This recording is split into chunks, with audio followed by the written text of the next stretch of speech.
શ્રીજી મહારાજ પોતે નીલકંઠવર્ણી રૂપે વિચરણ કરતા કરતા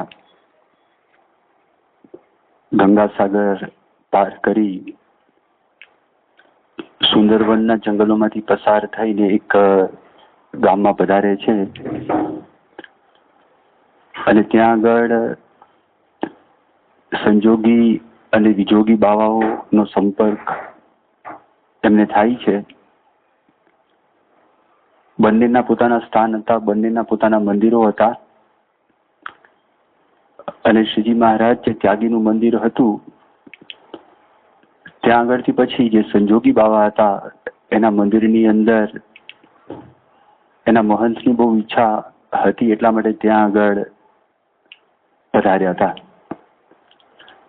અને તે વખતે એમને દયા કરી, કૃપા કરી, આખા પરિવારને સંસ્કારી જાણી પોતાના સ્વરૂપમાંથી તેજના દર્શન કરાવ્યા અને બધા પરિવારના સભ્યોને એવો એક નિશ્ચય થયો કે આપણને સાક્ષાત ભગવાન મનુષ્ય રૂપે પ્રાપ્ત થયા છે. એટલે એના આધાર ઉપર શ્રીજી મહારાજના ઐશ્વર્ય પ્રતાપની આપણે ઘણી બધી વાતો સાંભળી.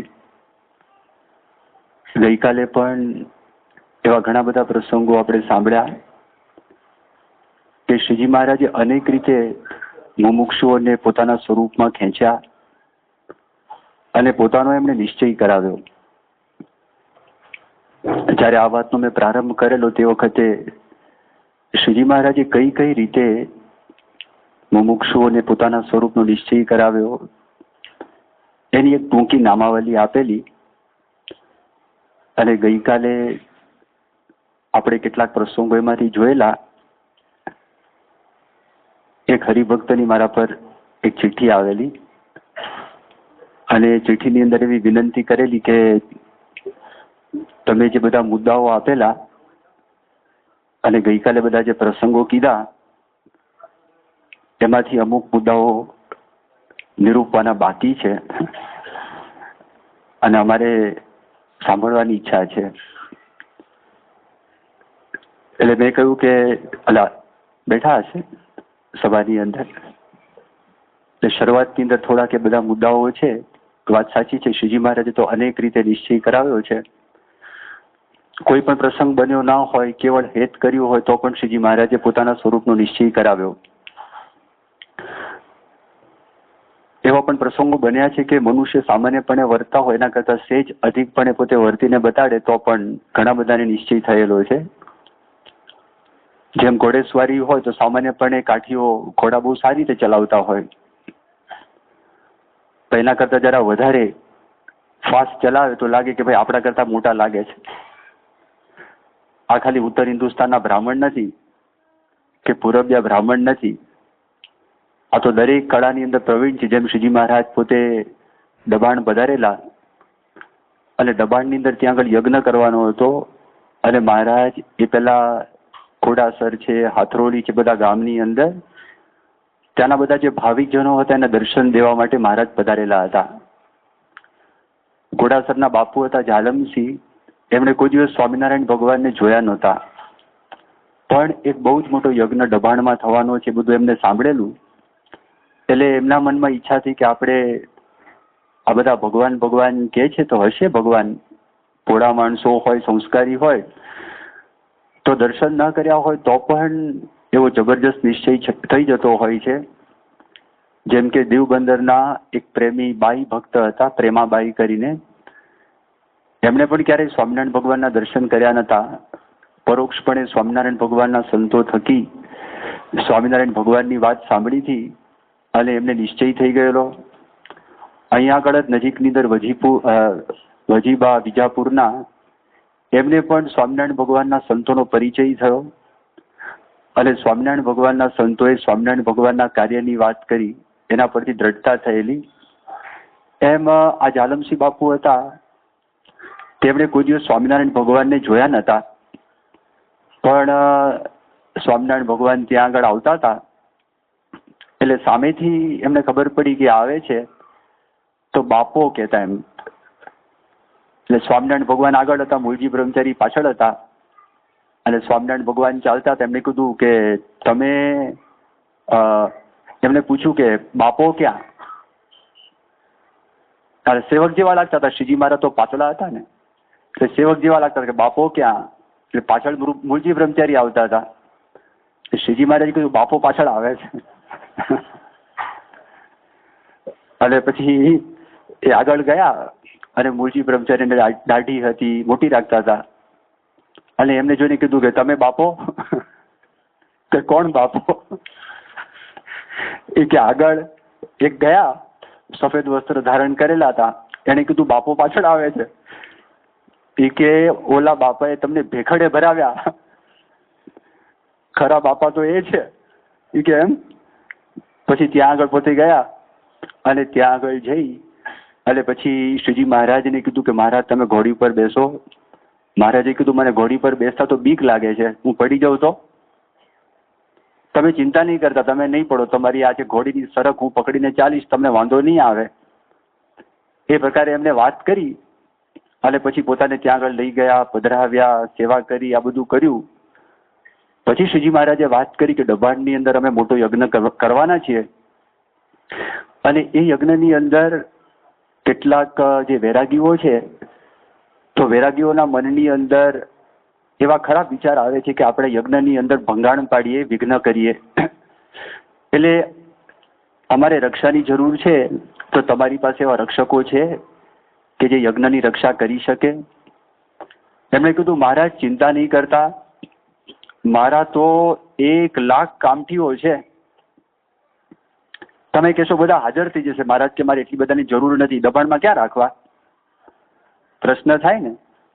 પણ મહારાજ કે 5,000 બહુ થઈ પડ્યા. અને આમે સૌરાષ્ટ્રના બધા દરબારો, કાઠીઓ, બધા વીર પુરુષો આ યજ્ઞની સંરક્ષા માટે એ આવવાના જ અલગ અલગ સ્થાનમાંથી. એ બધા નામ બોલ્યા તો તે વખતે આ ઝાલમસિંહ બાપુને થોડોક મનમાં વિચાર થયો કે આપણને આ માણસ જેવા લાગે છે, પણ કંઈક વિશેષ તો છે, કોઈ શંકા નથી. પછી શ્રીજી મહારાજ ત્યાં આગળ દબાણ આવ્યા અને આ યજ્ઞની અંદર બધા હરિભક્તોના મનમાં એમ થાય કે આપણે મહારાજના દર્શન કરવા માટે જઈએ છીએ તો આપણે ખાલી હાથે જવું ન જોઈએ, આપણે કંઈક ભેટ લઈ જવી જોઈએ. એટલે ઝીંઝાવદરના અલૈયા ખાતે પોતાનો રોજો ઘોડો, કાઠિયાવાડી અસલ ખાનદાન ઘોડો એ પોતે લઈને આવેલા હતા. એમણે શ્રીજી મહારાજને આ ભેટ આપ્યો. તો તે વખતે ઝાલમસિંહ બાપુએ ઘોડો જોયો, એ તો તરત પારખી ગયા કે આ સામાન્ય ઘોડો નથી. અને આ ઘોડા ઉપર કોણ સવારી કરી શકે? કે જે વ્યક્તિ એક્સપર્ટ હોય એ વ્યક્તિ સવારી કરી શકે, સામાન્યનું કામ નહીં. આ ઘોડો પાડી દે. એટલે જયારે આપ્યો તે વખતે વાત કરી અલૈયા ખાચરને, એમણે કહ્યું કે તમે આ મહારાજને ઘોડો આપો છો, પણ આના ઉપર તો કોઈ વ્યવસ્થિત અસવાર હોય, ઘણી બધી એને સવારી કરી હોય, એની પ્રેક્ટિસ કરી હોય, અભ્યાસ કર્યો હોય, એ વ્યક્તિ આ ઘોડા પર બેસી શકે, આમનું કામ નહીં. એટલે અલૈયા ખાચરને લાગ્યું આ નવી વ્યક્તિ, આને ખબર નથી. એમણે કીધું કે આ બધાની છે ને ઘોડેસવારીને આંટી દે એવા છે ઘોડેસવાર. તો કે મને તો એવું કહેતા હતા, મને બીક લાગે ચડતા અને પડી જઈશ. એના વિચારો મનમાં આવવા લાગ્યા. જ્યાં ઘોડા પર મહારાજ બેઠા અને એક પેંગડું પોતાનું જે હતું એ માર્યું અને જે ઉડ્યો ઘોડો, અરે એટલી સ્પીડમાં સવારી થઈ, હજી વિચાર કરી ક્યાં ઘોડો ગયો. ત્યાં તો શ્રીજી મહારાજ પાછા આવ્યા અને ઘોડાના નાકોરા બધા ફૂલી ગયેલા, પરસેવો થઈ ગયો હતો. 3-4 વખત કુંડાળ એને નાખ્યો, પછી છલાંગ મારીને જ્યાં ઉંમર તો નાની હતી મહારાજની, તો મહારાજ તો કિશોર અવસ્થાના જ હતા, તો મહારાજ કૂદી અને નીચે પડ્યા. અને તે વખતે ઝાલમસિંહ બાપુ કે બાપો સાચો, આ મહારાજ સાચા, આ ભગવાન છે, ભગવાન વ્યવસ્થિત છે. એટલે આ લોકની અંદર મનુષ્ય કોઈ કામ કરે એના કરતા કંઈક વિશેષ સામર્થ્ય બતાવે તો એના આધારે પણ ઘણી બધી વ્યક્તિઓને એમના નિશ્ચયપણાનો, ભગવાનપણાનો નિશ્ચય છે એ નિશ્ચય થયો હતો. ઘણી વખત એવું પણ બનતું, માણસ છે આંબલી ખાય, 2-4 આંબલી ખાય તો દાંત ખટાઈ જાય, ખટાશ ચડી જાય. હવે શ્રીજી મહારાજ કેટલીક વખત એવું કહેતા, તાંસડી ભરીને આંબલીનું પાણી પી જતા. હવે એ જોઈને વિચાર કરે ને કે ભાઈ આ માણસનું ગજું નથી. પછી મીંઢિયા આવળ ને મરચા એના બધા લાડવાઓ બનાવી અને એક લવંગ્યું મરચું માણસ મોઢામાં નાખી શકે નહીં અને એ ખોરાક તરીકે ખાતા. આમલે મૂક્યા હોય અને બીજો ગમે તેવો ભલભલો માણસ હોય ખાઈ શકે નહીં, એના આધાર ઉપરથી પણ ઘણી બધી વ્યક્તિઓને એવું લાગ્યું કે આ છે ને સામાન્ય માણસનું કામ નથી, આ નક્કી ભગવાન છે, એને એટલી જ વસ્તુની જરૂર હતી. એક પ્રસંગ એવો થયેલો કે શ્રીજી મહારાજ પોતે ગરડાની અંદર બિરાજમાન હતા દાદા ખાચરના દરબારમાં, અને ત્યાં સભા ભરાઈને બેઠી હતી. તે વખતે એક બ્રાહ્મણ એ સભાની અંદર પ્રવેશ કરે, અને એમણે પ્રવેશ કર્યો તો ખબર પડી કે આ કોઈક પરદેશી વ્યક્તિ છે અને પહેલી વખત દર્શન કરવા માટે આવે છે. ઘૂંટણ સુધીનું અંગરખું એમણે ધારણ કરેલું હતું, માથા ઉપર પાઘડી હતી આટાવાળી, કપાળની અંદર ત્રિપુંડ કરેલું હતું, ગળામાં રુદ્રાક્ષની માળા હતી. આ બધો વેશ ધારણ કરેલો શ્રીજી મહારાજે જોયું અને શ્રીજી મહારાજે સત્કાર કર્યો, બોલાવ્યા. સભાની અંદર બધા માણસો છે ખસી ગયા, શ્રીજી મહારાજની પાસે આવ્યા, આવીને હાથ જોડીને એકદમ સ્તુતિ કરી. શ્રીજી મહારાજની સ્તુતિ કરી કે હે હરે, હે ભગવાન, કે તમારું આ જે રૂપ છે, આ જે રૂપ છે સમ્યક નિત્યમ રૂપમ સ્ફુરતુ મે મમ મનસી, મારા મનની અંદર તમારું આ રૂપ સમ્યકપણે હંમેશને માટે હું સંભાળી શકું એવું તમે મને વરદાન આપો. મહારાજને જોઈને પોતે એકદમ સ્થિર થઈ ગયા હતા. તો તે વખતે શ્રીજી મહારાજે વાત કરી કે તમે કોણ છો?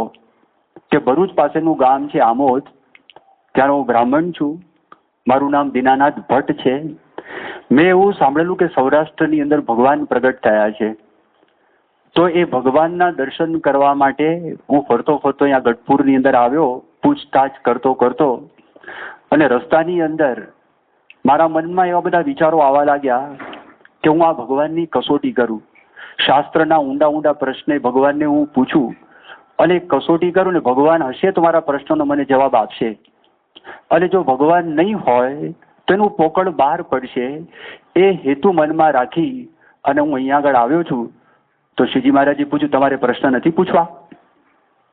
મહારાજ, કોઈ પ્રશ્ન પૂછવા નથી. કેમ? મારા બધા જ પ્રશ્નો શમી ગયા છે. તમારા મેં દર્શન કર્યા અને મારા બધા જ પ્રશ્નો શમી ગયા છે. એના આધારે મેં નક્કી કર્યું કે તમે સાક્ષાત પરમાત્મા છો, સાક્ષાત ભગવાન છો. અને એ દીનાનાથ ભટ્ટ એ પોતે છેવટ સુધી એને ધીરે ધીરે સત્સંગ થયો, સત્સંગ વધતો ગયો, સત્સંગની અંદર રહ્યા. એમને બહુ મોટા ગ્રંથો એ લખેલા છે. આ શિક્ષાપત્રી છે, શિક્ષાપત્રી પણ એમાં પણ શ્રીજી મહારાજ સાથે રહી અને દીનાનાથ ભટ્ટ છે એ દીનાનાથ ભટ્ટે એની રચના કરેલી છે. સત્સંગ જીવન ગ્રંથની આપણે વાત કરીએ છીએ એમાં પણ એમનો એક ખાસો મોટો ફાળો છે. અને બહુ મોટા પંડિત હતા અને પંડિત તરીકે બહુ નામાંકિત હતા. પણ મેં તમને જે વાત કરી હતી આ પ્રકારનો જે નિશ્ચય ભગવાન કરાવે છે સત્સંગમાં ખેંચવા માટે, લાવવા માટે, એના પૂર્વના પુણ્યકર્મો સંસ્કારને લીધે એ પોતે કરતા હોય છે.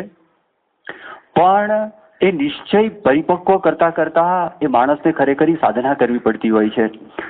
કારણ કે આપણે જ્યારે સત્સંગની અંદર આવીએ છીએ તો સત્સંગમાં કંઈક હોય તો માણસને આવવાનું મન થાય. મેં જેમ તમને વાત કરી, કંઈક વિશેષ હોય તો આવવાનું મન થાય, આવી તો જાય. પણ સ્વભાવ છે આપણા, અને સ્વભાવનું આપણે જો એનું ધ્યાન ના હોય, અનુસંધાન ના હોય તો આપણે તકલીફ પણ પડે, મુશ્કેલી પણ પડે. જેમ અહીંયા આગળ અક્ષરધામ મોટું બન્યું અને અહીંયા મોટો ઉત્સવ થયો, એ પહેલા પણ અહીંયા આગળ સંતો આવતા હતા. એક નાનું મંદિર હતું 1979 સાલની અંદર. અત્યારે 6 નંબરનો જે ગેટ છે અને અંદર જે મકાન છે એ ત્યાં આગળ પ્રમુખ સ્વામી મહારાજે જે નાનો હોલ છે ત્યાં ચિત્ર પ્રતિમા એની પ્રતિષ્ઠા કરી હતી. અત્યારે આપણા સેક્ટરના હરિમંદિરો પણ આના કરતા ઘણા બધા મોટા છે. તે વખતે નાનું હતું, પછી આપણો ઉત્સવ થયો, આ અક્ષરધામ બન્યું. અને અક્ષરધામ બન્યું તે વખતે પૂજ્ય નિષ્કામ સ્વામી જે મલ્ટીમીડિયાનું બધું સંભાળે છે એમની સાથે એક બ્લુ સ્ટારના જનરલ મેનેજર સેતુ રામૈયા કરીને બધો પ્રોગ્રામિંગમાં મદદ કરવા માટે પોતે આવતા હતા. એમને આવું વિશાળ સ્થાન જોયું તો એમને આનંદ થયો. ઘણી વખત આપણને ખ્યાલમાં મંદિર બનેલું છે તો કેટલાક દક્ષિણ ભારતના લોકો જે મોટા ઓફિસર છે, IAS ઓફિસર છે, એ લોકો પણ આપણી જાણ બહાર નિયમિતપણે અહીંયા આગળ મંદિરની અંદર સવારે 10 વાગે, 10:30 વાગે, 9:30 વાગે પોતે દર્શન કરી અને જતા રહે છે. એક બહુ જ મોટા IAS ઓફિસર છેલ્લા 8 વર્ષથી દર શનિવારે નિયમિતપણે અહીંયા આગળ દર્શન કરવા માટે આવે છે. એ પોતે હનુમાનજીના ભગત છે. એ આગળ આવે, હનુમાનજીના દર્શન કરે, પછી અહીંયા દર્શન કરે, પોતે પ્રણામ કરે, આ બધું કરે. એટલે હું તમને એ વાત કરતો હતો કે અહીંયા આગળ જે સેતુ રામૈયા કરી અને એ જે વ્યક્તિ હતા એનો છોકરો હતો નરેશ કરીને, અત્યારે અમેરિકાની અંદર હોસ્ટેલમાં હતો અને અત્યારે તો ત્યાં આગળ એ કંઈક એન્જિનિયર થઈને કોઈ ઠેકાણે સર્વિસ કરતો હશે. એમને એમના પિતાજીને પ્રશ્ન પૂછ્યો કે આટલું મોટું મંદિર બનાવવાની જરૂર શું? બરાબર છે, આનું શા માટે આટલો બધો ખર્ચો કર્યો? એના પિતાજીએ બહુ સરસ જવાબ આપ્યો. સેતુ રામૈયા વાત કરી કે આ ગાંધીનગરની અંદર આ સિવાય તું કયા મંદિરમાં ગયો છું? એને કીધું એક પણ નહીં. તો અહીંયા કેમ આવ્યો છું? આ મોટું છે એટલે. તો તારા જેવા કેટલા બધા માણસોને તક મળે છે, એ લોકો આવી શકે છે અને અહીંયા આગળ આવીને દર્શન કરે ને પછી ખબર પડે કે અહીંયા આગળ તો બધી વાતો થાય છે. વાતો તો બધા ફંડામેન્ટલ પ્રિન્સિપલ્સની બધી વાતો થાય છે. સાચા અર્થમાં માણસ સર્વાંગ સુખી થઈ શકે એ જ બધી વાતો છે. એક ચોખાનો પણ સ્વાર્થ નથી. આ બધી વાતો ધીરે ધીરે થાય પણ સ્વભાવ છે. એટલે પ્રાથમિક આકર્ષણ થયું, કંઈક સદભાવ થયો, કંઈક નિશ્ચય કહેવાય. એવી રીતે શ્રીજી મહારાજ પરમાત્મા થકી કે પ્રમુખ સ્વામી થકી નિશ્ચય થાય એ વાત થઈ. પણ પછી જો દીનાનાથ ભટ્ટને કેવો પ્રસંગ બન્યો, તમે શિક્ષાપત્રી વાંચો. શિક્ષાપત્રીની અંદર શ્રીજી મહારાજે મયારામ ભટ્ટનું નામ લખ્યું છે. એ મયારામ ભટ્ટનું નામ લખ્યું એટલે કોઈક વ્યક્તિએ જે દીનાનાથ ભટ્ટને વાત કરી, શ્રીજી મહારાજે મયારામ ભટ્ટનું નામ લખ્યું પણ તમારું નામ લખ્યું નથી. અને તમે તો વિદ્વાન છો અને તમારી સરખામણીમાં તમારી તુલનાની અંદર મયારામ ભટ્ટ તો કશું નથી, પણ મહારાજે એમનું નામ રાખ્યું, તમારું નામ ન રાખ્યું. આ શબ્દ પડ્યો. એ જેવો શબ્દ પડ્યો એટલે બહુ વિચાર કરવા જેવો છે. આ સત્સંગ મળવો દુર્લભ છે. પૂર્વાના બહુ આપણા પુણ્ય કમાઈ કરી હોય ત્યારે આપણને સત્સંગ પ્રાપ્ત થાય. પણ સત્સંગ પ્રાપ્ત થયા પછી શ્રીજી મહારાજે લોયાના છઠ્ઠા વચનામૃતમાં વાત કરી, એમાં એકાંતિક ધર્મ આવે એ સૌથી દુર્લભમાં દુર્લભ એ વાત છે. એટલે આપણે આંખમાં કોઈ ધૂળ નાખી ન જાય. આપણને આ દુર્લભ વસ્તુ પ્રાપ્ત થતી એના માટે આપણે સચેત રહેવું પડે. જેમ યોગીજી મહારાજ વાત કરતા, પેલો પ્રસંગ કહેતા કે બે બ્રાહ્મણો કાશીમાં ભણીને આવ્યા અને એ લોકો ઘણી બધી વિદ્યા શીખેલા હતા. એમાં પશુ પંખીની વિદ્યા પણ પોતે શીખેલા હતા. અને એક ઠેકાણે આરામ કરતા હતા અને એક ઝાડ ઉપરથી ચીબરી બોલી. એટલે એક બ્રાહ્મણે વાત કરી કે બીજું ગામ આવશે ત્યાં આગળ આપણને દૂધપાક મળશે. એટલે બીજા બ્રાહ્મણે વાત કરી દૂધપાક તો મળશે પણ ખાટો મળશે.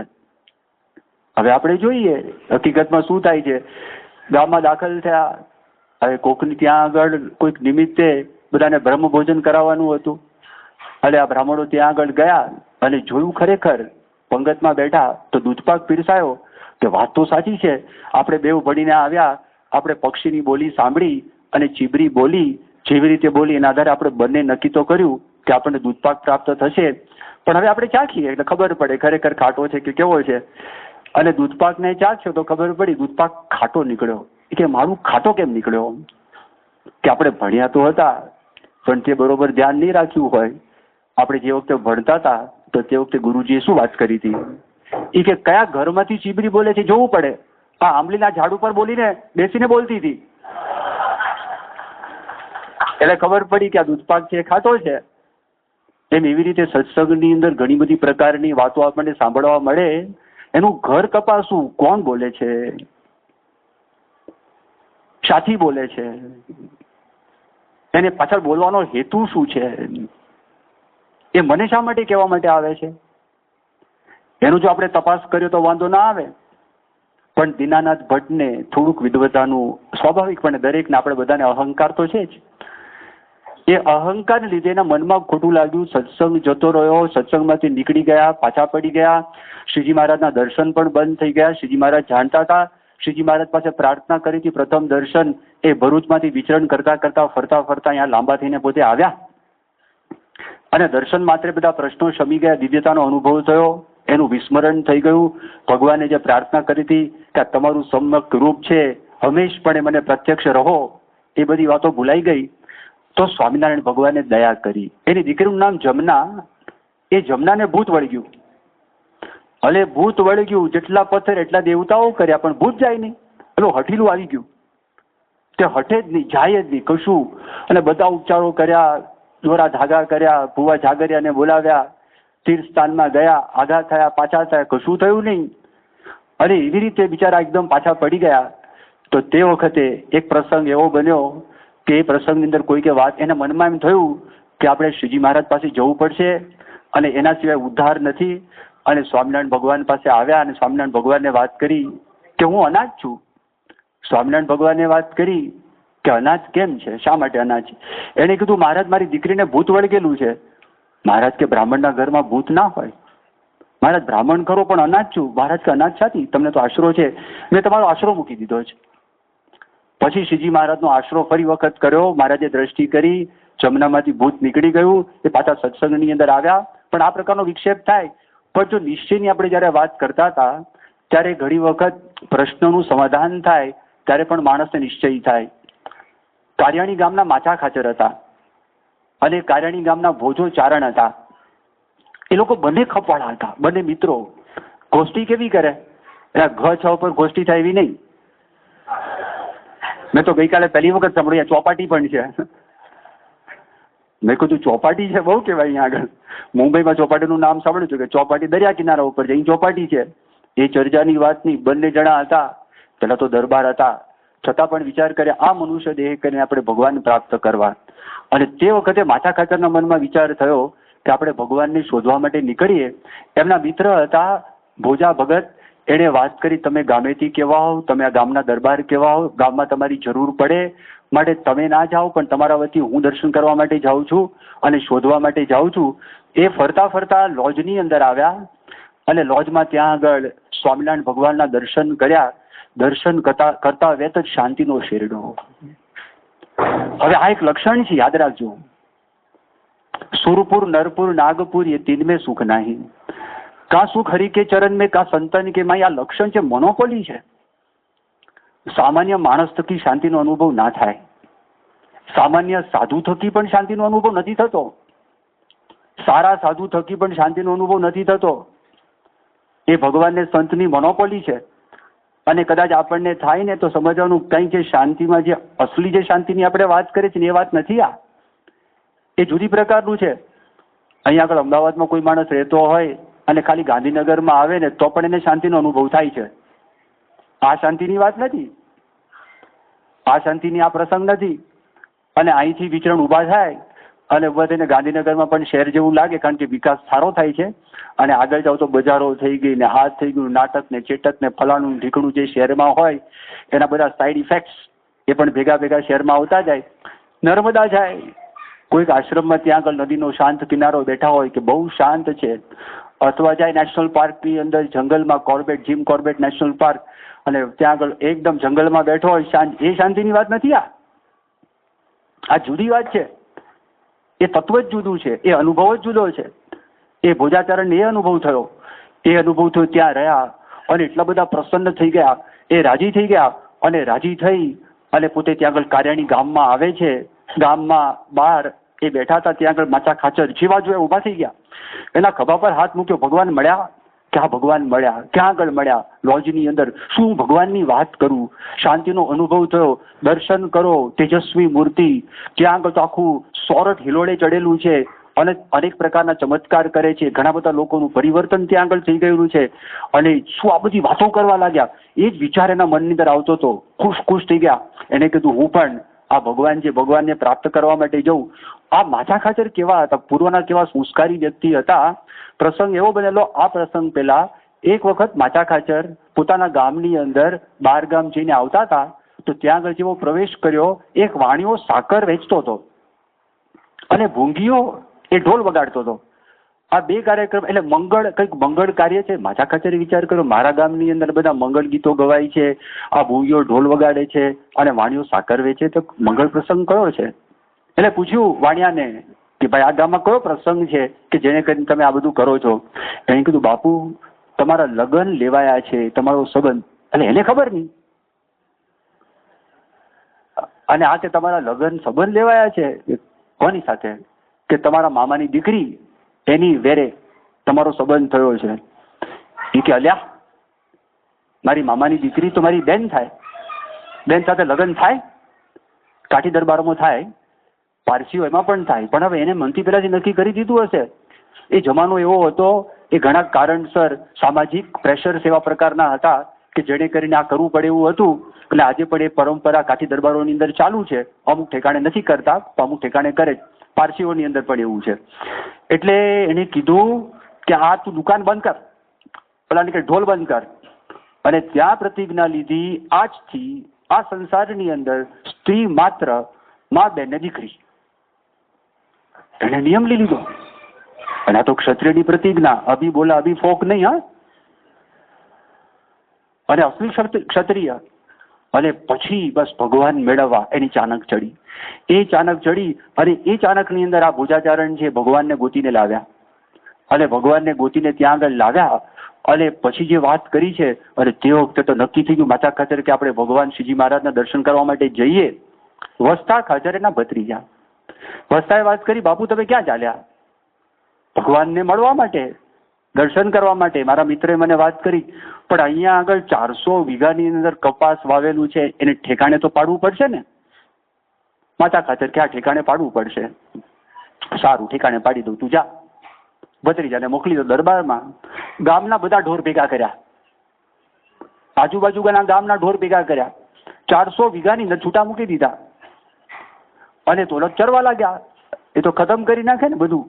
અને પછી તો ઓલા વસ્તા ખાચર આવ્યા ને જોયું કે આ તો આપણા ખેતરની અંદર આ દશા થઈ છે. માતા ખાચરને વાત કરી કે આ શું કર્યું? એ કે ઠેકાણે પાડ્યું. ઠેકાણે પાડવાની તું મને વાત કરતો હતો, મેં એવું ઠેકાણે પાડ્યું કે હું શ્રીજી મહારાજના દર્શન કરવા માટે જાઉં ને, મને સંકલ્પ જ ન થાય કેટલો કપાસ થયો હશે, એનો શું ભાવ આવશે, કેમાં ભાવ આવશે. ત્યાં દર્શન કરવા માટે જાઉં છું. અને પછી એ ફરતા ફરતા ગયા, શ્રીજી મહારાજને સરદારમાં મળ્યા. અને સરદારમાં મળ્યા, એમને પણ શાંતિનો શેરડો, જે ભોજા ભગતે વાત કરી હતી બધો અનુભવ થયો. એટલે કેટલીક વ્યક્તિને શાંતિના અનુભવ ઉપરથી ભગવાન કે ભગવાનના સંત છે એનો નિશ્ચય થાય. એક પ્રસંગ એવો થયેલો કે એની અંદર શ્રીજી મહારાજ કરિયાણા ગામમાં હતા. અને કરિયાણા ગામની અંદર ત્યાં આગળ દેહા ખાચર અને મીણબાઈ ત્યાં રહેતા હતા. અને શ્રીજી મહારાજ મીણબાઈને દર્શન દેવા માટે ત્યાં ગયેલા. અને તે વખતે એક વ્યક્તિ ત્યાં આગળ આવ્યા. એટલે મહારાજે પૂછ્યું કે તમે કોણ છો? એ વ્યક્તિએ વાત કરી કે હું પિથલપર ગામથી આવું છું. જાનબાઈ મારી માનું નામ છે. અને મારી માએ મને એમ કીધું કે તું વાયવ્ય દિશાની અંદર જજે અને તને ભગવાન મળશે. હું આ દિશાની અંદર આવ્યો અને ખોળતો ખોળતો તમારી પાસે આવ્યો અને મને પ્રતીતિ થઈ કે તમે ભગવાન છો. એટલે એમણે વાત કરી શ્રીજી મહારાજે, તે કેવી રીતે જાણ્યું કે હું ભગવાન છું? કે મને મારી માના વચનમાં વિશ્વાસ છે અને મારા અંતરમાં સાક્ષી એવું કીધું કે તારી શોધ પૂરી થઈ છે. અંતરમાં ભગવાન બેઠા છે, ભગવાન કબૂલાત કરાવતા હોય છે. જ્યારે મળે ત્યારે તો મને આ થયું શ્રીજી મહારાજને રસ પડ્યો. એટલે કેટલાકને વિશ્વાસથી પણ નિશ્ચય થાય છે અને સાથે અનુભવ પણ ભેગો ભળે છે કે જેને આધારે પ્રતીતિ થાય કે ભગવાન મને મળ્યા છે, પ્રાપ્ત થયા છે. શ્રીજી મહારાજે પૂછ્યું તારું નામ શું? કે મારું નામ હરજી ઠક્કર. મહારાજ કે ચાલો જમવા માટે. એ જમવા માટે એમને લઈ ગયા. તો તે વખતે ભવિષ્યની વાત શ્રીજી મહારાજ એમને કહે છે કે તમારે કાયમ માટે અમારી સાથે જ રહેવાનું છે. અને એના જે પછી આ પ્રસંગ પણ એવો થયો, એમના પિતાજીનું નામ એ ભાયાભાઈ ઠક્કર, પોતે ખોજા હતા. એના ભાઈ ગાંગાજી કરીને હતા ને ધનજી ઠક્કર. એ બંને સાથે હરજી ઠક્કર, એ લોકોની 90,000 રૂપિયાની ઉઘરાણી હતી. એ ઉઘરાણી ખોટી કરી એમની માતા જાનબાઈ સાથે કાયમ માટે ગઢપુરની અંદર એ લોકો રહેવા માટે આવ્યા. અને જીવનના છેલ્લા શ્વાસ સુધી શ્રીજી મહારાજની સેવા કરી અને મહારાજના પોતે કારભારી તરીકે રહ્યા હતા. એ પ્રસંગ પણ બન્યો, પણ એ વિશ્વાસના આધારે થયું. બીજો એક પ્રસંગ એવો થયો હતો કે બુધેજ ગામની અંદર એક ખોડાભાઈ દરબાર હતા અને હઠીસિંહ, એ બંનેને રાત્રે સ્વપ્ન આવ્યું. અને સ્વપ્નની અંદર સ્વામિનારાયણ ભગવાનના દર્શન થયા. અને સ્વામિનારાયણ ભગવાન પોતે વડતાલ આવેલા અને વડેવું માતાની ધર્મશાળામાં પોતે ઉતારો કરેલો. અને એ ધર્મશાળાની અંદર પાટ ઉપર પોતે બિરાજમાન છે અને ઉત્તર તરફ એમનું મુખ છે. એ બંને જાગ્રત થયા અને જાગ્રત થઈને બંને વાતો કરવા લાગ્યા. બહુ સરસ સ્વપ્ન આવ્યું. પહેલા કીધું બહુ સરસ સ્વપ્ન આવ્યું. સ્વપ્નની વાત કરી, સ્વપ્નની વાત બંનેની મળી. તો બંને નક્કી કર્યું કે આપણે વડતાલ જઈએ અને પાકું કરે ખરેખર આ વાત સ્વપ્નની વાત છે પણ સાચી છે કે ખોટી છે. એટલે બંને જણા ત્યાંથી પોતે વડતાલ ગયા. અને વડતાલની અંદર પૂછ્યું તો ખબર પડી સ્વામિનારાયણ ભગવાન આવ્યા છે. સ્વામિનારાયણ ભગવાન ક્યાં આગળ આવ્યા છે? તો કીધું સ્વામિનારાયણ ભગવાન તો અહીંયા આગળ આવ્યા છે. અને વડેવું માતાની ધર્મશાળા ત્યાં ઉતાર્યો છે. ખુશ થઈ ગયા. એ ત્યાં ગયા. ત્યાં જઈને જો શ્રીજી મહારાજ પાટ ઉપર બેઠા હતા અને પાટ ઉપર ઉત્તર તરફ મુખ રાખીને જ બેઠા હતા. એ મનની અંદર પાકું થયું કે નક્કી આ ભગવાન છે. એમને સત્સંગ તો થયો. આ ખોડાભાઈ ના દરબારની અંદર એમને વધુ સંસ્કારિત કરવા માટે પૂર્વના મુમુક્ષુ હશે નીલકંઠ વર્ણી રૂપે શ્રીજી મહારાજ ત્યાં આગળ બુધેજમાં ગયા હતા. અને ત્યાં જઈને એ પોતે નામું લખતા હતા. પોતાના ઓલા શું કહેવાય દરબાર હોય ત્યાં ઊંચો ઓટો હોય ત્યાં બેસીને નામું લખતા હતા. અને શ્રીજી મહારાજે વાત કરી, આ ગામની અંદર કઈ સદાવ્રત છે? કીધું સામે તમે જાઓ, તમને સામે મળશે. ત્યાં આગળ એક દાસી હતી, દાસીને સોંપી દીધેલું. અને ત્યાં નીલકંઠ વર્ણી ગયા અને નીલકંઠ વર્ણીએ વાત કરી કે ભિક્ષામ દેહી કે આપો. એટલે એ કીધું હમણાં ખમો, હું કામમાં છું, ઓસરીમાં આટા દો. પૂર્ણ પુરુષોત્તમ ભગવાને પેલી દાસી કે આટા દો. તો શ્રીજી મહારાજ આટા મારવા માંડ્યા અને 7 આટા માર્યા. અને પછી શ્રીજી મહારાજે વાત કરી કે પછી દાસીએ બૂમ મારી. એટલે નીલકંઠ વર્ણી ત્યાં ગયા તો જુવાર આપી. મહારાજ કે કંઈક સીધું આપો તો ખવાય, આમાં તો કેવી રીતે કરવું? એ કે લેવું હોય તો લો, નહીં તો હાલથી પકડો. શ્રીજી મહારાજ કીધું વાંધો નહીં. એ લઈ લીધા. 2 દાણા મોઢામાં મૂક્યા. ગામના પાદર ઉપર આવીને એ બધો જુવારના દાણા છે વેરી દીધા.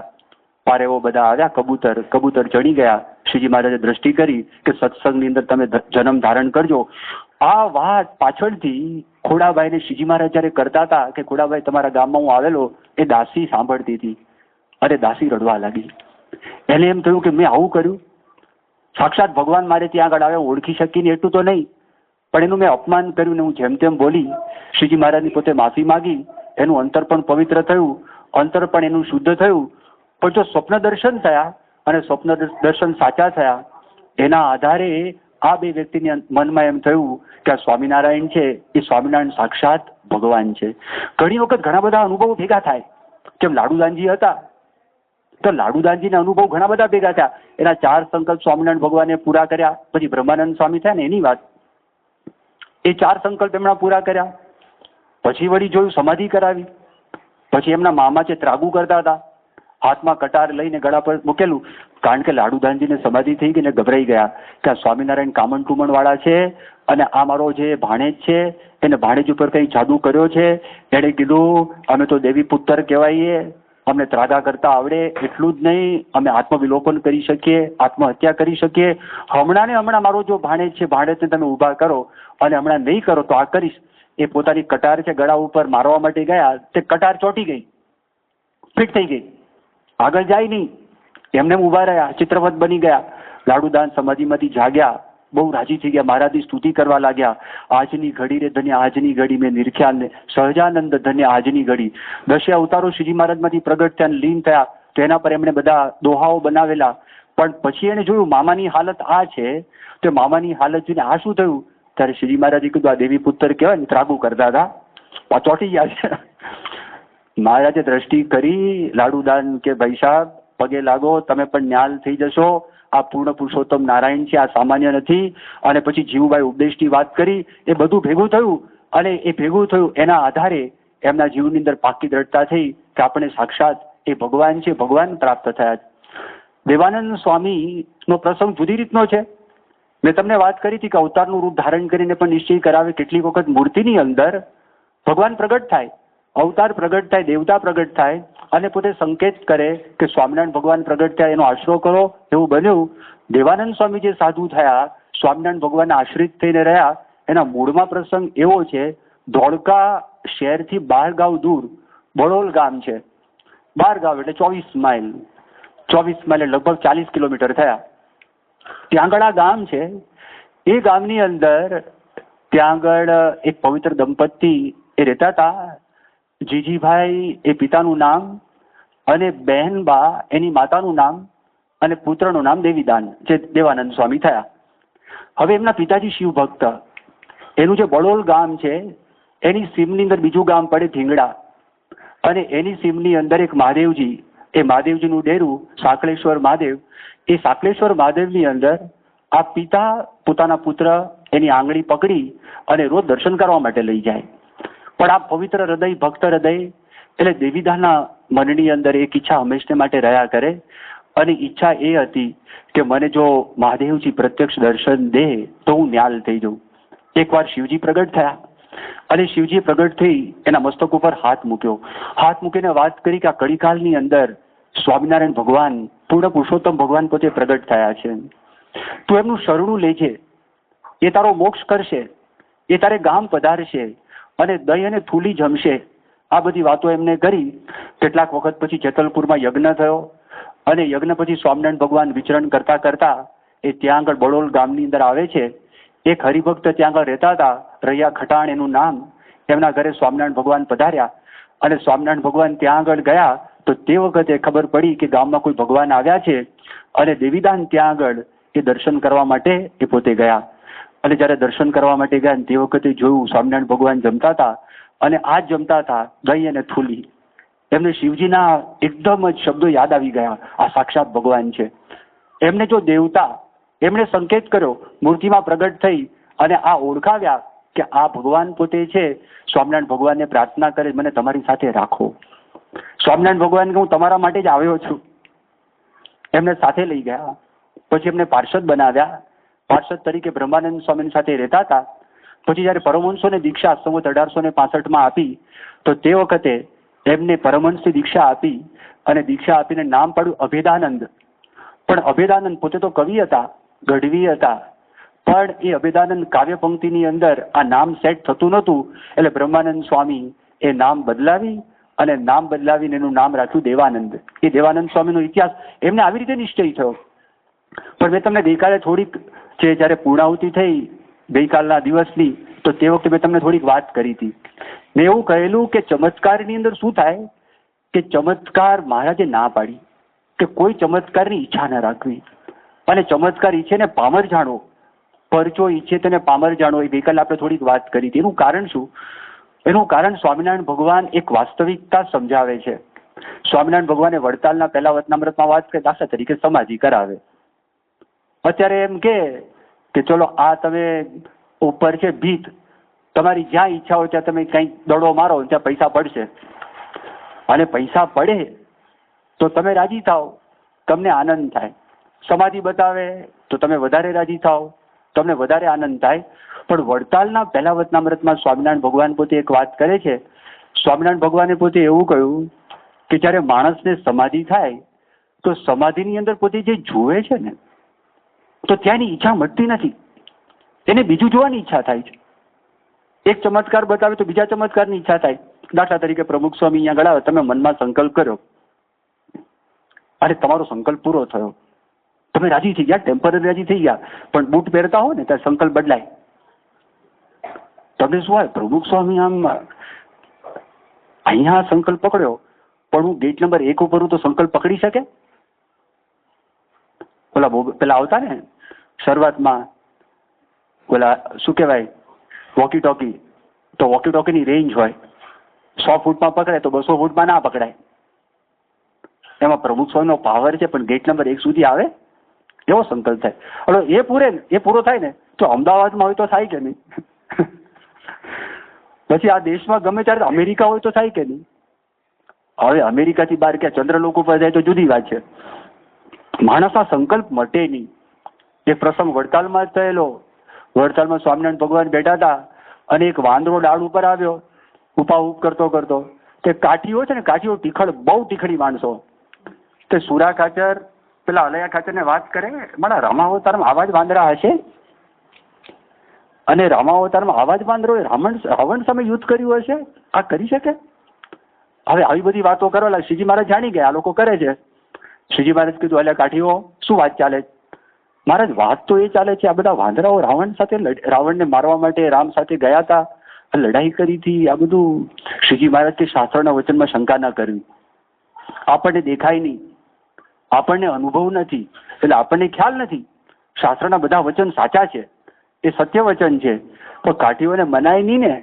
શ્રીજી મહારાજને પેલા કાઠીઓ કે પણ મહારાજ આ કેવી રીતે બની શકે? મહારાજ કે આમ ચપટી વગાડી એટલે વાંદરો ઉપરથી કૂદ્યો, સભામાં આવ્યો. સભામાં જેવો બેઠો, સ્વામિનારાયણ ભગવાને પોતાની માળા આપી, વાંદરો માળા ફેરવવા લાગ્યો. ચલો માળા ફેરવીની વાંધો નહીં, ચોપાઈ બોલવા લાગ્યો. એ ચોપાઈ બોલો કાઢ્યો કે મારું આ તો હોઈ શકે, તે વખતે પણ કરાવી શકે. આ બન્યું છે, આ વાત તો સાચી. એ જેવો સંકલ્પ તો મનમાં તો થઈ ગયા, પણ મેં તમને કીધું ચમત્કારમાં માણસનું મન છે ને એ ઠરતું નથી. એને થયું કે એ તો બરોબર છે, પણ પથ્થરો લઈને કેવી રીતે ઉડ્યા હશે? આ બીજો સંકલ્પ થયો. એટલે મહારાજને પૂછ્યું, મહારાજ પણ હવે આ પથ્થરા લઈને કેવી રીતે ઉડ્યા હશે, પર્વત લઈને? શ્રીજી મહારાજ એ પણ બતાવ્યું, દિવ્ય દ્રષ્ટિ આપી. એ વાંદરા મોટા થાય, આકાશમાં ઉડ્યો અને હાથમાં હતા પર્વત લઈને અને અદ્રશ્ય થઈ ગયો. ત્યારે એને થયું પણ આનાથી કોઈ દિવસ ચમત્કાર કરીને લાંબા સમય સુધી સત્સંગ રહેતો જ નથી. એ સંત સમાગમ થાય અને સંત સમાગમમાં રહીને એમની આજ્ઞા મરજીનું પાલન કરતા જાય અને ધીરે ધીરે એ મહિમા ભગવાનનો યથાર્થ સમજાય. પછી એને કોઈ કામના રહેતી નથી, કોઈ ઈચ્છા રહેતી નથી. હવે જયારે શરૂઆતમાં જે પ્રાથમિક નિશ્ચય થાય ને, આજે તમને કંઈક ગમ્યું, તમારામાંથી ઘણાને અનુભવ થયો હશે. હું તેજની વાત કરતો તો એ ગરીબ ભક્ત મારી પાસે આવ્યા કે પ્રમુખ સ્વામી મને તેજ દેખાયું હતું, મને કહી ગયા. અને હજી જો હું પૂછવાની શરૂઆત કરું તો તમારામાંથી આખી લાઈન લાગે કે મને આ અનુભવ થયો હતો, મને આ અનુભવ થયો હતો. હવે તમે કરો છો શું? સભામાં આવવા લાગ્યા. બીજું તમે શું કરો છો? માળા કરવા લાગ્યા. બીજું શું કરો છો? ઘર સભા કરવા લાગ્યા. કંઈક શાસ્ત્રોનું વાંચન કરવા લાગ્યા. તમારા જીવનમાં કેટલાક તમે નિયમ ધારણ કર્યા, ભક્તિ કરવા લાગ્યા ને. એટલે સ્વભાવો તો છે, એનું આપણે ધ્યાન રાખવાનું છે. તો એવી રીતે જયરામદાસના રીતે તેજ દેખાયું. હવે એ લોકો આ નીલકંઠની ભક્તિ કરે છે, એની થોડીક વાત છે અને આગળ જે પ્રસંગ બન્યો એનું આપણે વાંચન કરીએ.